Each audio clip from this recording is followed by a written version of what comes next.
started out with petty crime, vandalism several times, and carrying concealed weapons, and it just progressed and progressed until I got caught for a robbery in Baldwin Hills, NBA basketball star Benoit Benjamin's house. You know, me and a couple of my partners robbed his bodyguards, and I went to prison for home invasion.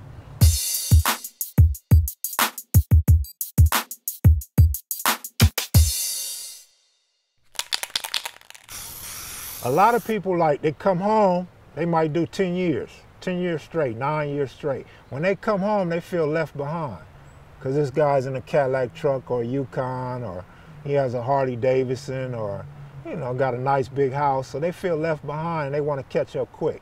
So some guys go to selling drugs or robberies or what have you to try to catch up. So that's how they end up going back to prison a lot of times. And then some people just institutionalize. It's easier to go to prison where you don't have a mortgage, you don't have rent, you don't have to worry about buying groceries, paying light bills, water bills, all that other stuff. So it's easy just to go back to prison. The very first magazine I think you did had Nipsey Hussle on the cover? No, the first one had Ice-T and Coco. Yeah, Ice-T and Coco. Now, I ran with Ice-T in the 80s, so he's a friend of mine, so I thought who better else to call than Ice? And that was before Coco blew up, so that was good to have her on the first cover. I met Ice, I mean, let me say, I became cool with Ice in '85. I knew him before that, like '82, '83. So I can't go back before that. I don't know what he was doing, who he was running with. I mean, I heard stories, but like you said, I heard V&G, Hoover, 40s, 30s, but he's well connected to the 30s and 40s. And then he got a lot of friends from 60s. So definitely the O's on the west side. But I always known Ice to be a hustler. A hustler, and like he told me, he's a hoe for the industry. So he's gonna pimp himself and try to get as much money as he can out the industry. Knowing Ice and knowing his background, Ice a stand-up dude. He's a real stand-up dude. Coco just got him, you know. Coco got him. But can you be surprised that Coco would do something like that? I'm not surprised at Coco, because from what I hear, what she was doing, I mean, that's just her nature.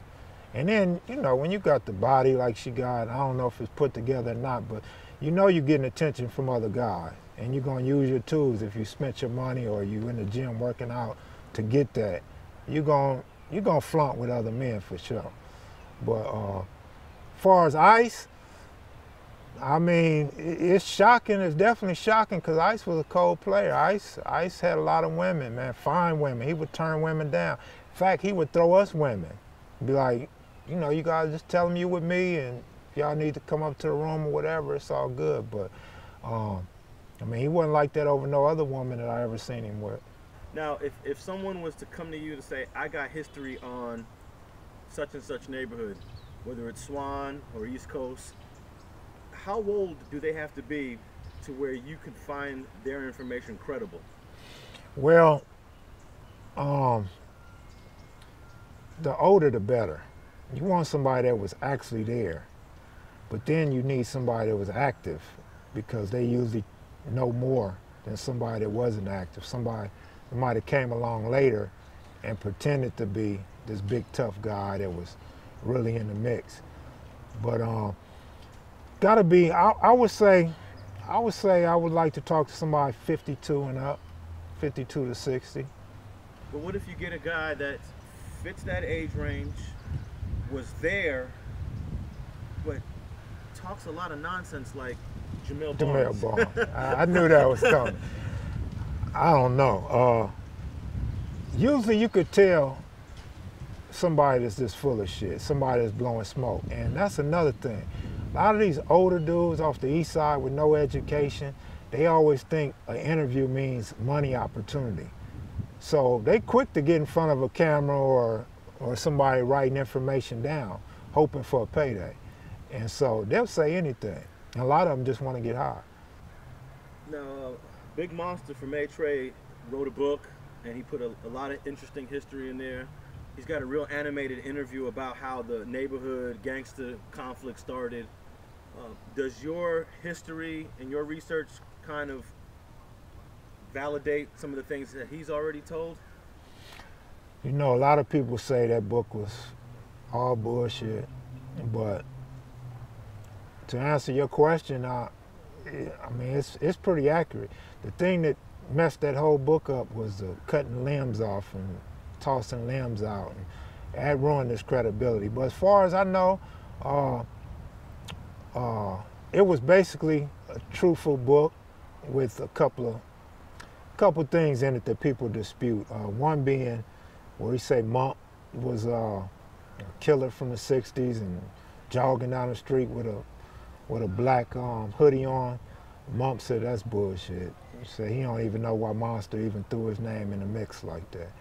And then something happened with I think his name's Kiko from 1180 East Coast. He wants to set something straight about that, and Harlem said something in there wasn't true that happened with them. But other than that, I think he was pretty credible. Now the part about the cutting off the arms, I guess somebody named Chris, is that something that you can't confirm, or that you can say it probably never even happened? For me, I say it never even happened. Now, if somebody else can produce some arms, some limbs, and police report, maybe it did happen. But in the streets, talking to everybody that was around and in the mix, fictitious. When in your history, I'm sure you've come across Tookie's name numerous times, but you've never done an article or focused something about Tookie, or have you? No, the one reason why I didn't ever want to explore Tookie in literature is because he got kids that's still alive, and you know, if I did an article, it might include smut or or give an opposite opinion of the stigma that's stuck to Tookie, and so I don't want to offend the family or his ex-wife or nobody. But Tookie was an amazing man.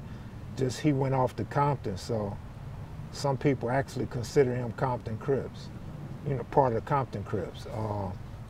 And then it's like, how much of a career did Tookie really have in LA?